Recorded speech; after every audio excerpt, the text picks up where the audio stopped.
Okay, hi everyone. Welcome to today's Health Education Forum. My name is Allison Elsner, and I'm the Executive Director for the San Bernardino County Medical Society. I'm also the Chair for the IEHP, the Inland Empire Coverage and Health Initiative. And we are super excited to have this very timely discussion taking place today, which is, of course, election day, voting day. So we're sure you've all either voted or are headed to the polls after this. Today's topic is navigating the 2021 Medi-Cal Carve Out, care coordination, and cost benefits. And I just want to really quickly welcome our speakers and our presenters. But before we do that official introduction, I want to remind you of a couple of things. If you're not speaking, please be kind enough to put yourself on mute. Today's session is being recorded, so if you'd like a copy of it, let us know. And we will also post that on, I think we can get that on our websites, but we'll also put it, I think we can put that on our Facebook page for IEHP, on our Facebook social media page. So you'll be able to retrieve the recording there. And finally, if you have some questions, please go ahead and use your chat feature on Zoom, and it's at the bottom there of your dashboard. And as soon as we finish with our presentations, we will get to as many of those questions as we can. So we're going to learn today about the Medi-Cal Carve Out. It's a little bit confusing for those of you who aren't familiar with it, but fortunately we have the experts here to educate us and update us about this. And we do want to thank Molina Healthcare and IEHP and the pharmacy group for being a part of this and being so supportive of everything that IEHP does. And also welcome to our board members and our advisory board members today. So let's get started. First and foremost, we want to welcome our keynote speaker, Perry Cohen, who's Chief Executive Officer for the Pharmacy Group. TPG, the Pharmacy Group, provides consulting services to healthcare services, information technology, and pharmaceutical companies to grow revenue and improve the financial performance of their products and services. Perry, he does have a Doctor of Pharmacy credential, but he is modest and asked us to call him Perry instead of Dr. Cohen. So I'm going to call you Perry. Perry has more than 40 years of experience with managed care, and during that time has worked for local, regional, and national health plans.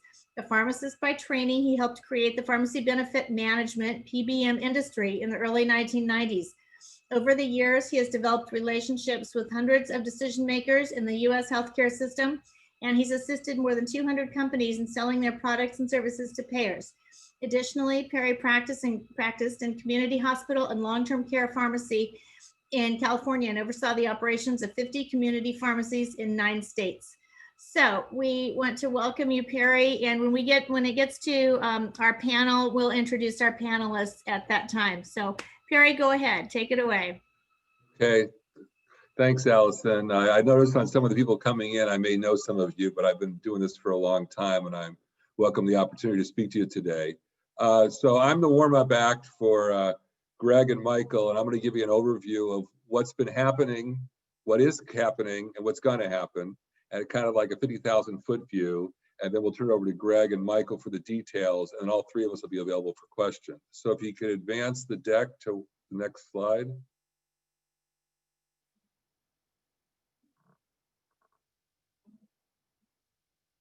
There we go.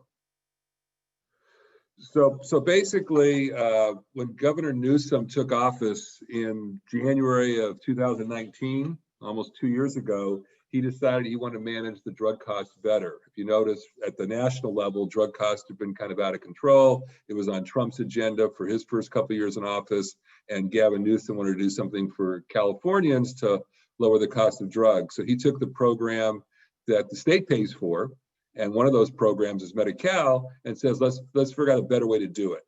And his idea was to carve out the pharmacy benefit from managed care plans and move to a fee-for-service program. This represented moving 13+ million people to a new pharmacy program by January 1st, 2021. And when they laid it out, I think it started as early as January 2019, a lot of people scratched their head and said, why are we doing this? And there was a lot of to-do about why it should happen. Well, it's been moving ahead, and people said, well, why are you doing this?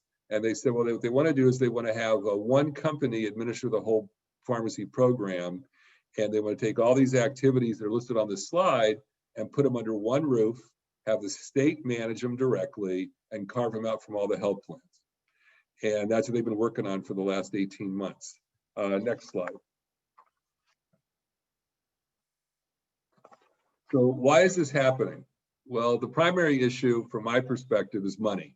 The state wants to lower their costs for drugs, and they want to have a more direct relationship with the pharmaceutical industry to kind of reel them in and be a smarter purchaser of medications. And they have the perspective that size matters, that if you aggregated all the purchasing power of all 13 million lives under one entity and negotiated with pharma, you'd get a better rate. That's not always true with pharma. It's more about driving market share than volume, but that's what the state decided, and they had smart consultants helping them. And so they're going to generate net savings, which is the savings on the drugs versus the cost of running the program. And that was number one, money, money, money. Number two was to improve pharmacy access, which we all are for, to make sure that these Medi-Cal beneficiaries can get access to pharmacies if they need it. Number three, you can see here, they have one list of contracting drugs. So the same drugs are covered throughout the whole state. So if a Medi-Cal patient went from one county to the next and moved around, they still get the same drugs. Number four, they'd have the same utilization protocols statewide, which can have a lot of issues, but that's a good goal.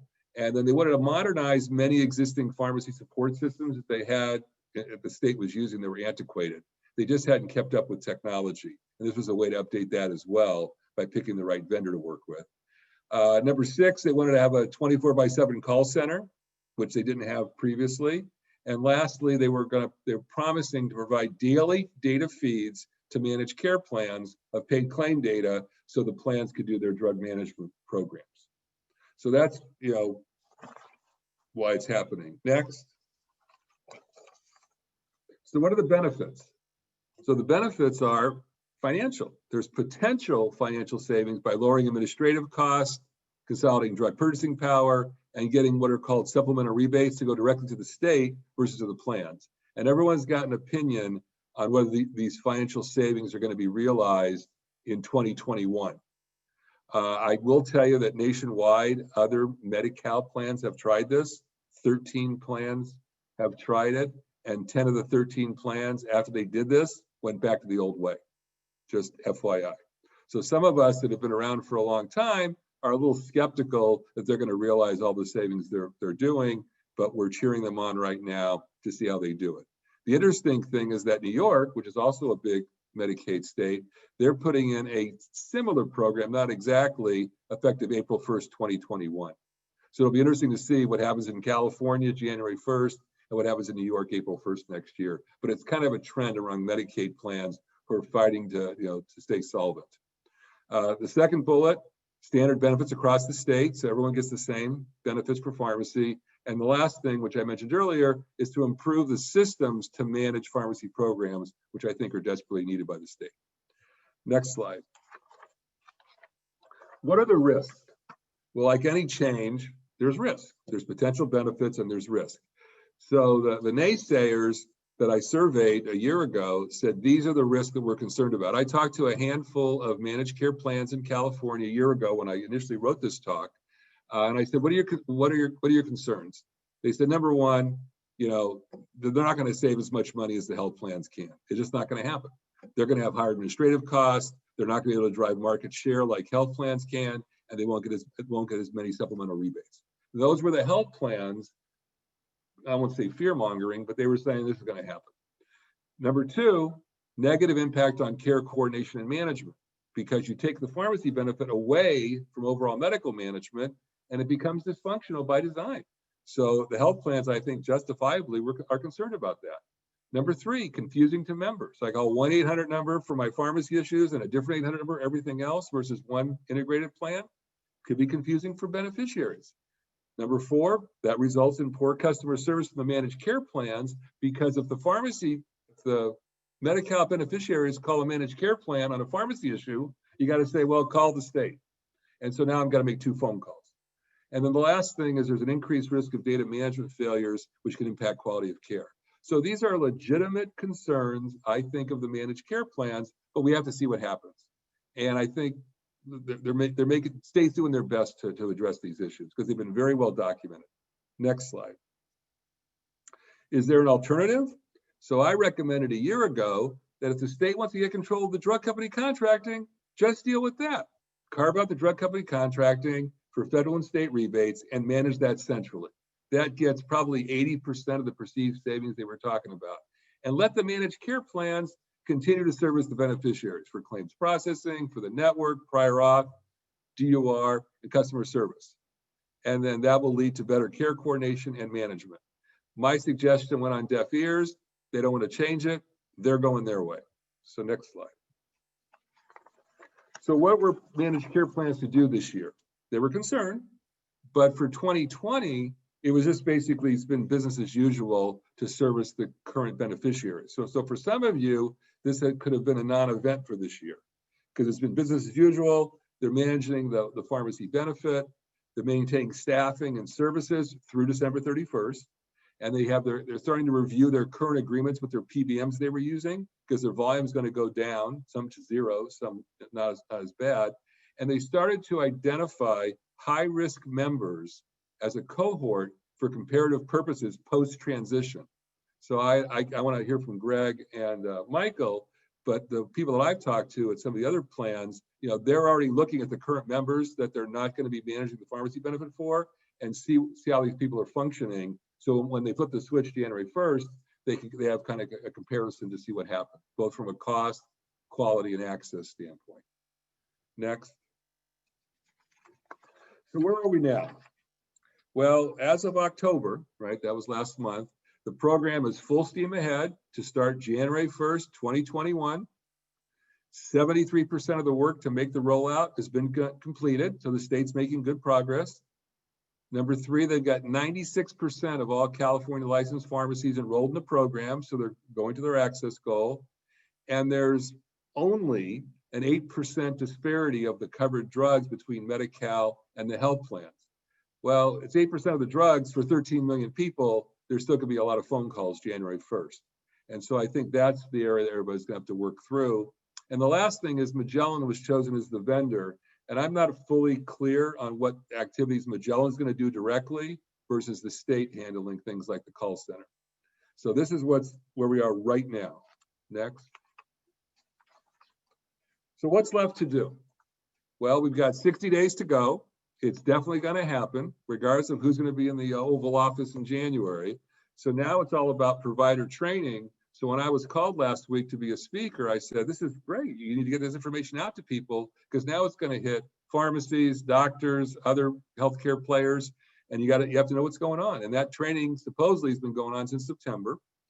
Number 2, they're focusing on Medi-Cal beneficiary outreach, campaign to them. They're going to have 30, 60, and 90-day notices to all fee-for-service and managed care plan beneficiaries. They're owning that. And then maybe Greg and Michael can speak to how it's impacted their plans. They've got a 30-day managed care notice they're going to release on December 1st. That's kind of coming. And there's a public forum, number 6, on December 9th, I guess, to vet concerns. So that's what's happening right now. Next. So what happens on, after January 1st? Well, Medi-Cal fully assumes operations, call center, claims processing, all the work the health plans do daily right now is all going to kind of hit the fan on January 1st, and they flip the switch for 13 million people. They're going to have a post-assumption of operations monitoring and takeover closeout for 90 days post January 1st. They have an advisory work group on number 6 on February 8th to discuss what's happened, and the same thing on April 12th. So I think they have a good plan. I think they're putting the right resources behind it, and we'll see what happens. What's next? So what's the managed care plan to do? So now it's January 2nd. 13 million pharmacy lives have gone away from a health plan. Do the health plans just shut down and not deal with pharmacy? Far from the case. It forces the health plans to redefine their pharmacy departments to focus on managing total cost of care. Just because the pharmacy benefit is being administered by the state doesn't mean that the health plans don't worry about those drugs those people are taking and how it impacts total cost of care, whether it's ER visits or doctor visits, whatever, hospitalizations. So the health plans that I've spoken to are looking at the bigger picture and not sitting around saying it's being moved away. How do we move it, have a total cost of care? And with specialty drugs, that makes it even more important. Number two, they're expanding their care coordination activities on high cost beneficiaries and figuring out how to manage them, even though they're not managing the benefit anymore. Number three, looking at pharmacy adherence programs to decrease medical costs. They're still going to get the data fees, and maybe you want to do some analysis and see about compliance and how it's impacting your high cost beneficiaries. Number four, expand their disease management programs, taking specialty drugs and drugs to the medical benefit, and how do we manage those? Because just because the state's taking the outpatient drug to the local pharmacies, there's still other drugs those patients get, and I think the pharmacy departments with the health plan need to own that. And then the last thing is evaluate your current PBM relationship for future relevance. You know, all the claims volume is not going through these PBMs anymore that each health plan had, it's going directly to the state. So there's a lot of PBMs, they're not going out of business, but they're kind of walking away from California a little bit because they're not needed anymore for claims administration, pharmacy network, those kind of things. That's my story, and hopefully I stayed on time with the space, and I'm looking forward to the questions after the other two speakers. Thank you. Thank you so much, Perry. That was wonderful. We appreciate that.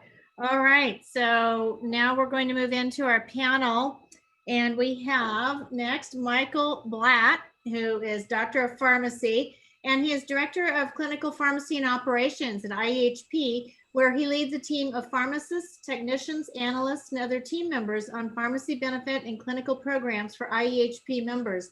Dr. Blatt has been a leader and managed Medi-Cal for over 5 years and serves as a board member on the Medi-Cal Global DUR board. Dr. Blatt earned his Doctor of Pharmacy degree from UC San Francisco. Welcome, Dr. Blatt. Go right ahead. Thank you, Allison, and thank you, Dr. Cohen, for an amazing presentation. And obviously, I'm speaking, if you can see my background, I'm in Rancho Cucamonga right now, and my background reflects that. Just kidding. So, yeah, a lot of what Dr. Cohen stated is going to be repetitive, so I'll try to add some extra information outside of the slides. So if we can go on to the next slide, please. So yeah, essentially everything Dr. Cohen said, you know, everything's getting carved out in January 2021. So basically Medi-Cal is responsible for the pharmacy claims, pharmacy PA, rebates, and call center. And then what IHP, as Dr. Cohen alluded to, is going to be responsible for all these medication management activities, quality activities, and care coordination. And I'm going to spend a little bit of time on this. So to expand on what Dr. Cohen stated, IHP's really been working over the past year to really transition our department away from these activities on the top, the pharmacy claims and prior auth, towards more of, as he stated, focusing on the total cost of care. So we've had really concerted efforts in redeploying our pharmacists and technicians towards integrating towards our health plans, care management teams, both for the Medicare side, which is not getting carved up, also for taking care of our SPD members, which is seniors, people with disabilities, and doing MedRecs, as well as our health homes teams, where in December, we're going to be working to integrate. So one of the key focuses we're working on is that post-discharge medication reconciliation. So, you know, when a member discharges from hospital, oftentimes they come in with a lot of medication problems, and they leave with even more as the physicians, when they leave, add medications or stop medications. And oftentimes the patient is left with kind of duplicative therapy, therapeutic deletion, et cetera. So what we're hoping to do is we're hoping to really, and we're doing some of this right now, is to, once a member discharges from hospital, our technicians and pharmacists are able to access to EMR, call the member's PCP, get medication lists, and reconcile everything for final medication lists. Other things we're going to be working on is pharmacy quality programs. Well, IHP is responsible still for HEDIS measures, pharmacy quality measures that measure drug adherence. So we're actively working for a quality team to generate reports. And what we want to do with these reports is identify members that have adherence problems or they're misusing their meds, and really work with our physicians and physician groups of getting, for example, a list of members under a physician that are not adherent to their asthma medications, and getting that information to physicians and giving them the power to outreach, and possibly having our staff outreach to the patient. So we just started a pilot where IHP pharmacy team is working with our health education team in outreaching to pediatric patients that are having access issues to their inhalers. So what we're doing is we're outreaching to these members, identifying barriers, and the technician is often helping coordinate these issues with terms of getting refills from the doctors, and finally having the pharmacists do education. And finally, one of the big programs that IHP is doing is a CMM program, where we're going to be paying local pharmacies to enter collaborative practice agreements with local IPAs and physician groups.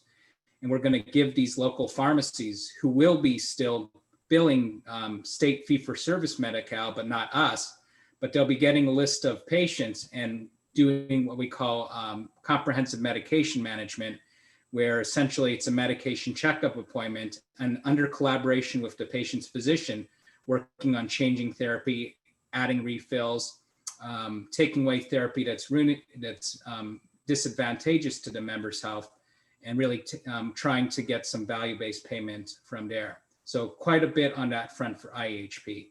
Next slide, please. So this is kind of what does it mean for the member? So again, the kind of repetitive stuff. So for the members, and this is exactly the slide we presented to a member forum, we're going to be sending a new IHP ID card to each member. So it's 1.3 IHP members. And in that new ID card, it's going to be sometime in December, they will have the new pharmacy billing information. We're also working on the back end on providing a list of members' drug information data. And I'm sure Dr. Seamus from Molina is doing the same because it's state required, where we're providing this list of drugs and drugs that previously the member had a prior auth for, and loading it and giving the data to the state's new PBM, so that members previously on a drug that required prior auth can continue to get it. And then we're going to work with Medi-Cal continuously to update that information with these data feeds. Next slide, please. So what are we doing to prepare? So we're working with our whole, it's actually an enterprise-wide project. We have project management, various directors, chiefs involved, and working with different departments to make sure that we're educating our members, educating our pharmacies, and educating our providers. So internally, we're working with our member services in all these call scripts, so that in case on 1/1/2021 a member calls, we'll know what to do. We'll know how to triage the member to get them to the state's PBM. And what we want to try to do is to try to really do a very warm handoff. So we do know, as Dr. Cohen stated, that yeah, there's a disadvantage of us not being able to resolve everything at once. But what we want to do is we want to be able to have a warm handoff to the state's PBM, so that the member's kind of oriented. So it's rather than just having a quick, okay, call this number, we're trying to make it so it's a warm type of handoff. And we're also developing our call scripts internally for when pharmacies have questions of bill. So we've been working with a lot of pharmacy district leadership, with the big chains, local ones, and letting them know that on 1/1/2021, you're going to start billing the state Medi-Cal's PBM instead of IEHP. Next slide, please. So that's it. And I'll hand it off to, I'll be happy to take your questions after. I think Dr. Seamus from Molina is going to be presenting next. Thank you all.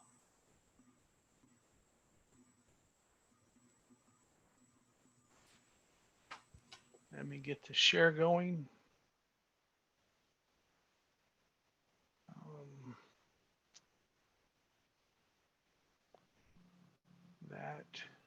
Pardon me, my Zoom screen decided to do something weird and I couldn't get unmuted there. So how many times a day do we hear that? My apologies. Let me go ahead and introduce our next panelist, Greg Seamus, Doctor of Pharmacy. Born and educated in California, Dr. Seamus has focused his 34-year career providing and authorizing pharmacy services in the Inland Empire, working 28 years from frontline dispensing to directing specialty and infusion pharmacy services in the Inland Empire. He transitioned to managed care, and over the last 6 years has overseen the pharmacy prior authorization departments of 2 different IEHP plans. I'm sorry, Inland Empire Health Plans, not IEHP, here with Molina. Pardon me, a mistake of the day. Currently at Molina, I'm now involved in a company-wide, he's now involved in a company-wide carve-out team as the pharmacy carve-out subject matter expert. And of course, Molina's goal is to facilitate the transition to the Medi-Cal Rx program with minimal member or provider impact. So Dr. Seamus, with that, we will turn it over to you. All right, thank you. Hopefully my screen is up. I don't see it on this end. Someone give me a thumbs up. I see it here. Got it, okay. Yeah. Thank you. Well, we'll start off. We'll hit the slide kind of everybody's already been talking about what the Medi-Cal Rx goals are. You know, they're looking for a successful transition. They want to standardize the benefit, which we've already talked about. They want to improve pharmacy access as it'll include all Medi-Cal contracted providers in the state. They're looking for statewide utilization management and to strengthen rebate with the 13 million member pool. So what we're looking at post is that, again, as stated, the new Medi-Cal Rx will be processing claims. They're going to be doing utilization management. They'll be doing prospective and retrospective DUR, though the plans will also be working with the DUR group in the state to be doing retrospective DUR services. They'll also be running the rebates, providing beneficiary support. They opened a new 24/7 call center, which was Dr. Cohen already spoke about. Real-time data access. They're going to have a transactional portal, and they're also working with the MCPs to have daily data feeds in both PA and pharmacy claim data and direct support. So what the plans will be doing is Dr. Blatt talked about, there's going to be a lot of oversight management of clinical aspects, processing pharmacy services that are billed as a medical claim, so upcoming Assembly Bill 1114 and physician administered drugs. And also the plans will be participating in DHCS pharmacy meetings and DUR board. So when they look at the benefit, what's the plan in the state been doing? I took this approach. Basically, they have a RX advisory group, work group, which is part of the people from select plans that are helping form policy, review policy before it comes out to the all plan monthly meetings where all the plans get to look at it. We're also getting a 2 or 3 tier policy review of all the new policies coming out on transition, clinical liaisons, health plan incoming data feeds. Again, as I mentioned, both PA and RX claims. There'll be a new managed care portal. And then the PBMs are working on historical data to help with the transition program of 15 past months of both PAs and claim data. So what have we been doing to help with the prescribers? Well, there's statewide outreach. Medi-Cal has their portal training and new transactional portal for both PAs and other services.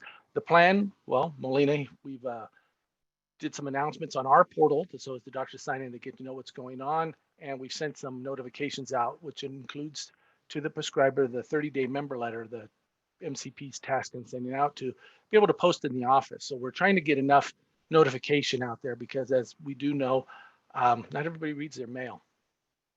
So but what we've been doing for pharmacies, basically there's been a state outreach to try to get as many pharmacies enrolled as possible that are not currently enrolled as Medi-Cal providers. There's also the Medi-Cal Rx website, which has information and training for the pharmacies. And the plan itself, we've been sending notices out to pharmacies reflecting DHCS's information on how to sign up, how to make sure you're getting the newest information.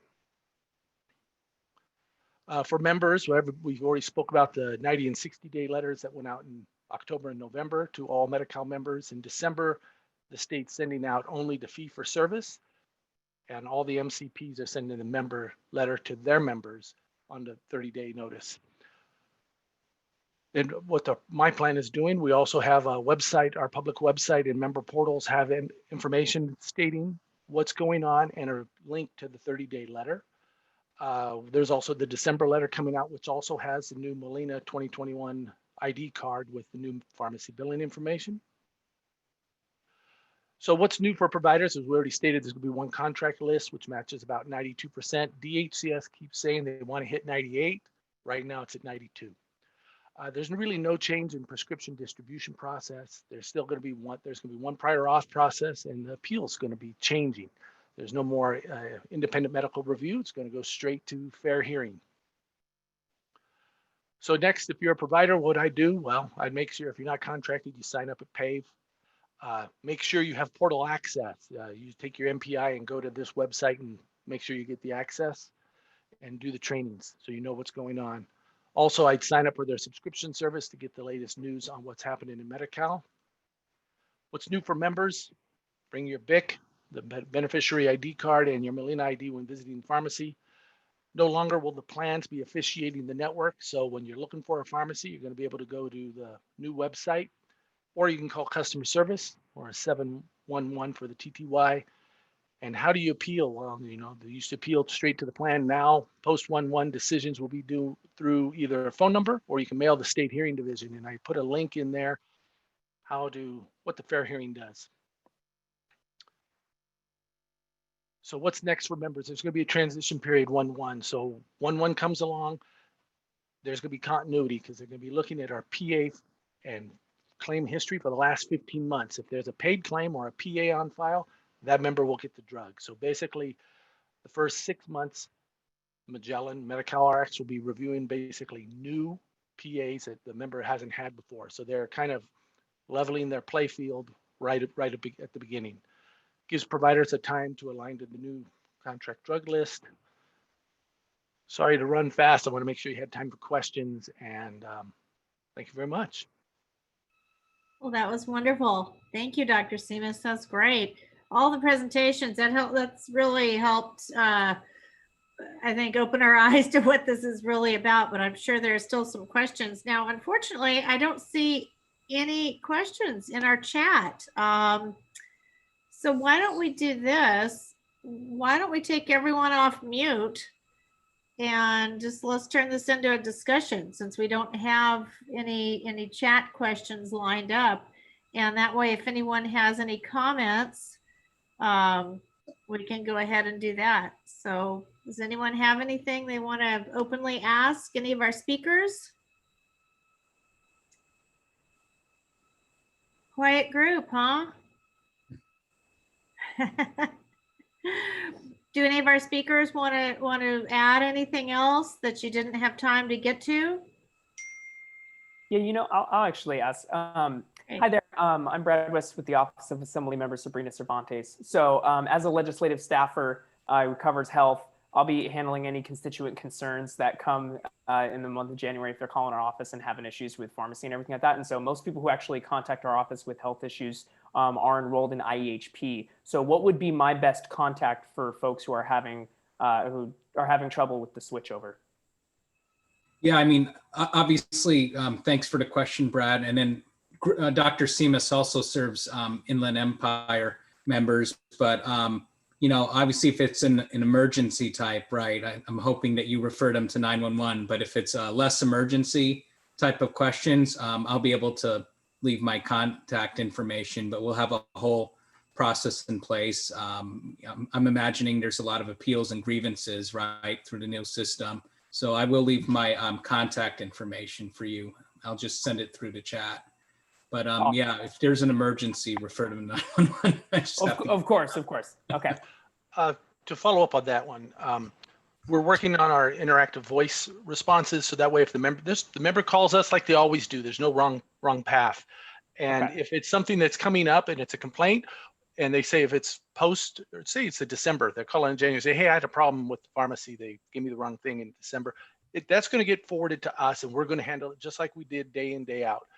If it's something on 1-1 and post, it's going to drop them right into the Magellan call center to be able to handle that. So I'm hoping they stay within the system and they don't end up calling you, Brad. But if they do, forward them over to us. I can drop you the customer service number, and hopefully things go well in January.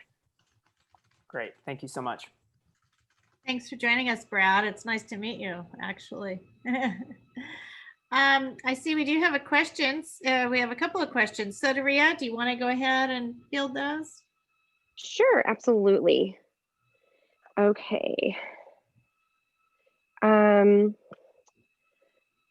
The first question, will there be any impact to Medi-Cal patients if a pharmacy they go to is not enrolled appropriately come 1/1 or the beginning of the year? Is there a way to know which pharmacies have appropriately enrolled with the state? I'll take that one. So if you go to the Medi-Cal website online for members, there is no provider directory. Currently, most California pharmacies, retail pharmacy, mom and pop pharmacies, anything that you walk into should be Medi-Cal contracted. It's the specialty pharmacies that may not. So it's not something you're going to walk into, but if you're picking up your antihypertensive meds, yeah, they're going to work. You get them from out of state, yeah, that could be a problem because a lot of out of state providers will not have a Medi-Cal providership. The pharmacy locator will be up, I understand, in December. So members will be able to look up and check pharmacies at the Medi-Cal Rx website and check what's going on. Anything to add, Dr. Blatt, Dr. Cohen? Yeah, thanks for covering, Dr. Seamus. We're also trying to be proactive with that. So for IEHP, one of our mail order providers, Walgreens is a good example. I think their facilities in Phoenix or Oregon, and it's not Medi-Cal enrolled. So we're working actively with that mail order to transfer them to another mail order carrier right now that is enrolled with Medi-Cal. But I do imagine, as Seamus said, Dr. Seamus said, there will be ones we don't identify. And that's where both of us, we have our member services department and to really talk to the patient and all these options in terms of pharmacy locator. I'm not sure, if the member is going to know to look at the pharmacy locator. So that's why we're really training our member services staff at IEHP to be able to help answer these types of questions per se. The 30-day letters has some section on it, how to locate pharmacies. So hopefully members will look at that. It'll be the third notification they get. Hopefully they'll look at that. And it's in Phoenix, Michael. I used to work with There we go. IEHP. Wonderful. All right, great. Dr. Perry, do you have anything you want to add on that? No, these guys are much closer to the patient care issues, so I'll just stay out of it. Okay, awesome. Great. Sorry, Oh. Cynthia. Oh, no problem. Thank you. Alrighty, the next question. What about home infusion and self-injectables? Is that going to be taken over by the state? So I'll answer, but Dr. Seamus is the infusion king. But so for the self-injectables, usually those are billed under pharmacy benefit. Like, there's a lot of diabetic self-injectables, but a lot of specialty drugs like the rheumatoid arthritis, like Humira. You see those in the commercial all the time. So those are going to be billed by the state. For home infusion, it depends on where they're billing the benefit.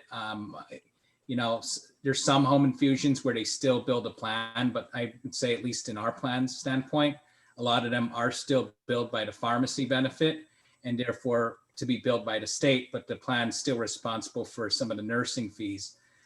Where the plan really is still responsible for the injectables is stuff that gets infused in the doctor's office. So a lot of the chemotherapy, there's certain rheumatoid arthritis or ulcerative colitis infusions where, you have to go into the doctor's office or some sort of outpatient infusion center associated with a gastroenterologist. Those are the ones that the plans are still responsible with. And as both Dr. Seamus and Dr. Cohen put in their presentations, us plans are working to really work with providers in managing those.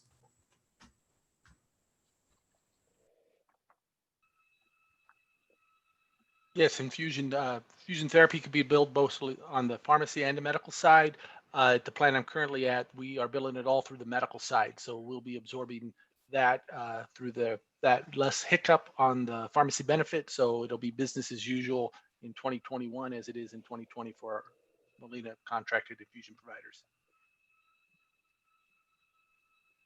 Okay, awesome.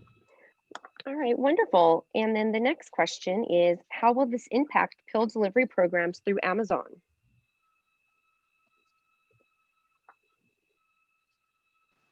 Again, it comes down to state providership. Amazon, I believe, is in Arizona, or at least one of their pill packing places there. So they would need to get on board with Medi-Cal providership to be able to provide services as fit. Right now, I'm not sure.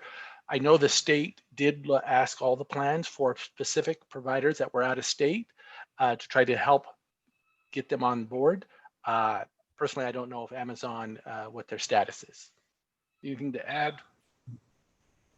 Yeah, same. I'm not sure about Amazon. So IHP is trying to work to transition our mail order members that are using mail order to a state enrolled pharmacy. The one we did find, and we worked with DHCS to find it, is Optum. They have a facility down in the San Diego area, and they are enrolled with Medi-Cal. So that is one of the delivery, I don't own it. Well, I'm not a stockholder or employee of them, so I'm not promoting them, but that's one of the ones I found. So we're really looking to identify options for mail order because we know how important that is with COVID-19, the social distancing. We know the benefits there are to mail order. So at the very least, Optum offers mail order for members. I think the question was on pill pack. So that's the specialized packaging of the medications Oh, the med packs for elderly meds. Yep. Yeah, Gotcha. pill pack. Yeah. Okay.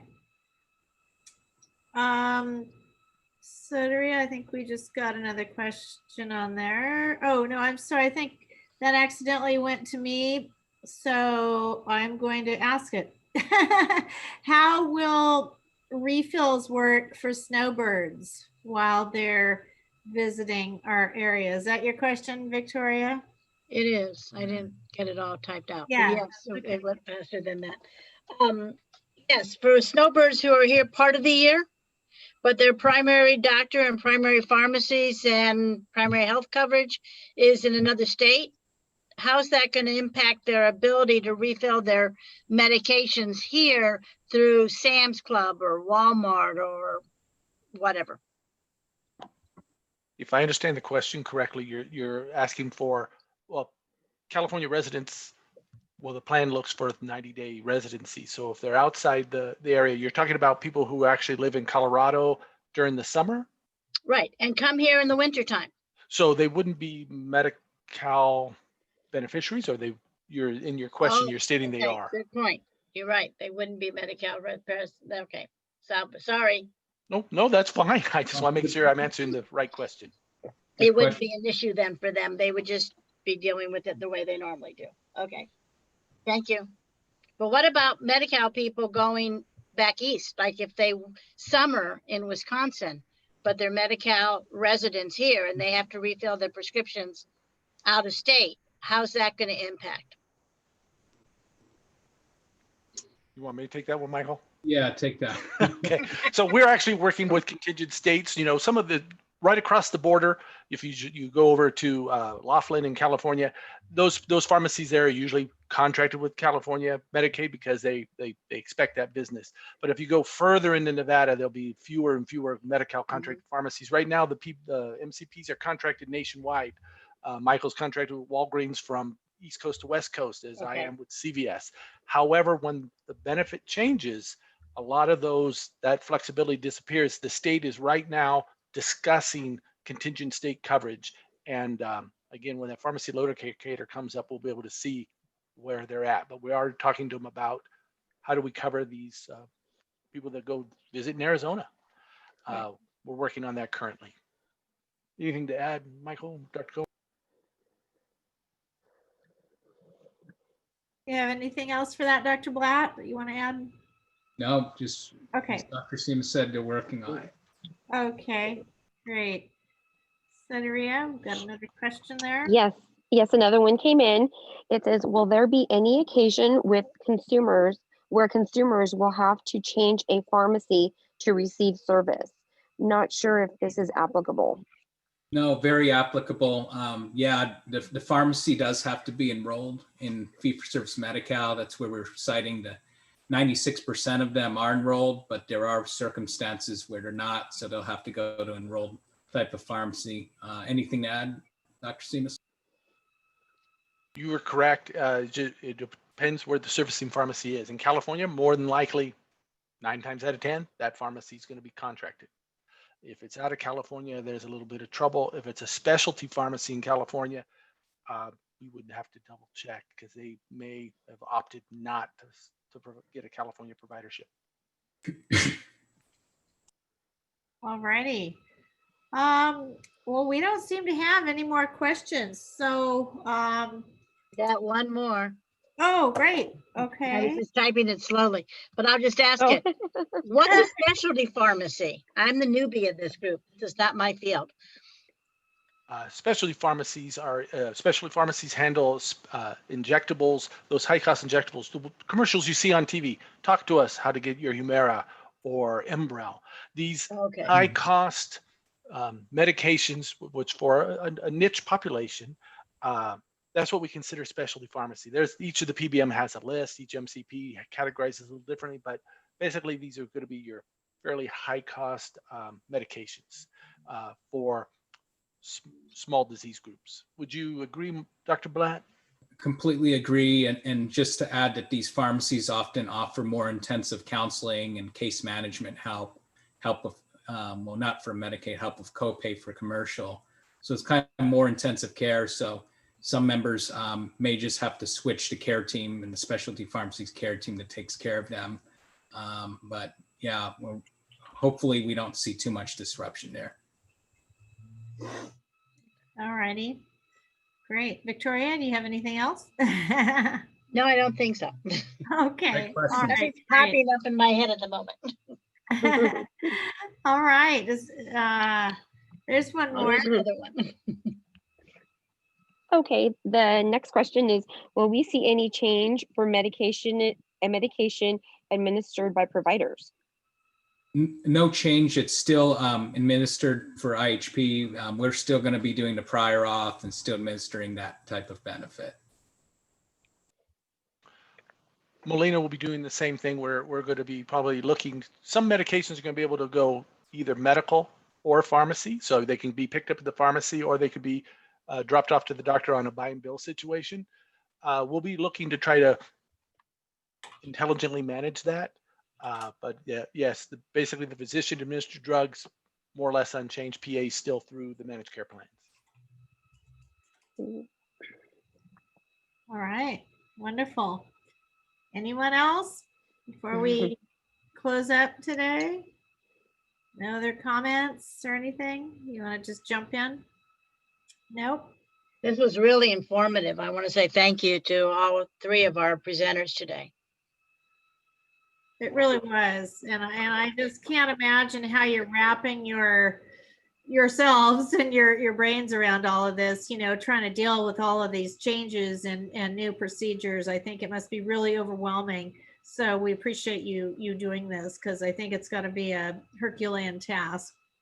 And we just received another question if you guys want to answer that. Right. I don't know, I'm sorry. It says, how would this impact reimbursement? I'm assuming is that reimbursement to the pharmacy. So there is an impact. The state's reimbursement is very different than IEHP's. I think, and correct me if I'm wrong, Greg, but I believe that if anything, there's better reimbursement for the generics than the brand with the new state benefit of how they're reimbursing. So a lot of pharmacies are really looking at how it's going to impact their bottom line.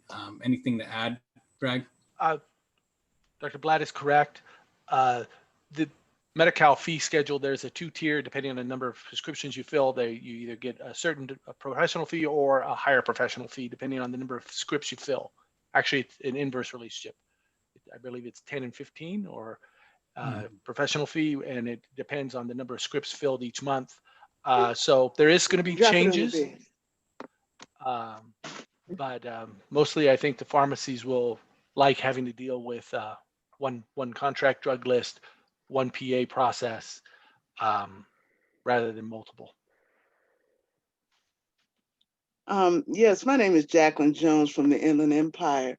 Is there any way that the community can help with the transition? Because organizations do get calls from consumers from time to time when they're having issues. Are there any flyers or anything that we can give to consumers as a heads up? I know that pharmacies, the people that you listed are doing it, but a lot of the community organizations, they get calls from consumers regarding problems that they're having with their Medi-Cal, with anything that they're having a problem with. So is there any way that we can help you? Yes, we can get you a copy of the 30-day member letter, which talks to the member about many different things that they might have questions on. Number one thing it says, no change in the cost to the member. So, but it goes under how to locate pharmacy, talks about that. So we can get you a copy of that letter if that would help. It would be very generic, but it would point them into the right direction. Okay, that's fine. I'll leave my name in the chat. All right, thank you. That was a great question. And actually at the Medical Society, we would love that too. And at the IEHP, Greg, could you email that to myself and to Victoria? And then we will have it in case anyone would like it. And, you know, most of you should have at least one of our emails, Victoria's or myself, but between all of us, we can get it, you know, circulated upon request. So if you'd email that, that would be fantastic. And then Ms. Jones, if you, I know it's going to be in the chat here in a moment, but if you want to connect with us offline, we can make sure we email it to you too. Well, if you give it to Victoria, I will get it. Sounds good. Yeah, I'll get it if you give it to Victoria. We know how to track down Victoria, don't we? So now that I've been put here on the spot, let me ask our three panelists, is there any problem when sending that 30-day letter out to our member agencies? Or should we be doing this whole retail, one agency at a time as they request it? Or is it something that we can send out to all of them in a blanket email? I personally don't see any issues in getting the letter out or the information on that letter out earlier. Will the plans still have a responsibility to send it to their membership right around December 1st? Okay. But that information and the ability to disseminate it, I don't read all my mail that comes in, so multiple points of communication is always better. So I will modify the letter we have so it doesn't say call Greg. So I'll put it with Michael's number. So we'll take care of that. Why don't you just give it to Perry's number? We'll just totally pass the buck. No, that'd be great. If one of you would send us a letter that has the core information on it, then we can get it out to our membership, and that will be another avenue for helping Medi-Cal recipients. Sounds good. I'll stay on after to get an email. I don't think I have anybody's except Michael that broadcasted his. So now. That'd be great. And Greg, Alex Bravo has our emails. I know you don't want to, play a. I'll ask Alex. Game of operator. Got it. I'll speak with Alex. And I'm going to just put mine in the chat really quick here too, in case you want to. I'll do the same thing, but yes, okay. Alex is our contact person anyway, so. Wonderful. Yeah, Alex is our superhero. Yeah. Okay, good. All right. Well, I don't see any more questions here. Last chance, everybody. No more open forum. All right. Well, we do want to thank all three of you again. Dr. Perry Cohen, fabulous update and primer for us. Dr. Blatt, Dr. Michael Blatt with IEHP, thank you so very much. And Dr. Greg Seamus with Molina Healthcare, thank you so much for your expertise and all the work you're doing to unroll this and implement it and make it happen. I just want to remind everyone upon closing to please go ahead and like our Facebook page, IEHI. If you just search, you'll find it. It's a great way to stay updated on our events and pertinent information relating to projects and our advocacy and rural health task forces and all the behind the scenes work that goes on with the Coverage and Health Initiative, and a lot of announcements about Medi-Cal and Medicare and dual eligible programs, all kinds of things like that. So IEHI on Facebook. Also, please check the websites, IEHI.org. And we will, I don't know, Victoria, if we can get the recording up there or not, but we will have it on our medical society. Okay, so we'll probably. We'll have it at both our websites, both the IEHI.org website and the IEruralhealth.org website will also have the recordings. That's not a problem. Wonderful. That's great. And we do want to remind everyone that we have scheduled our annual legislative forum for 2021. It's right now, it's set for Friday, March 5th. And of course, we don't know if that's going to be virtual like it was this year. It was very successful, or if that will be in person. My guess is it'll be virtual. You know, most businesses are working from home and doing things, you know, planning to go through at least June on the whole virtual situation. So hopefully our world will be inching back towards normal the latter half of 2021. But anyway, we'll keep you posted, and either way, it'll be a great informative session with you know, some of our elected officials, and we'll announce the topic for that very shortly. So, all right, everyone, thank you all so much, and thanks all of you for joining us today and giving us an hour of your time. We really appreciate it. And stay in touch with Victoria and myself. If you need anything, we can send you the recording and send you information. Incidentally, gentlemen who presented today, if anyone's interested in seeing your slides, is that something they could request and we could send to them? Yeah, mine are set up to just give out the PowerPoint file. Okay. Go ahead.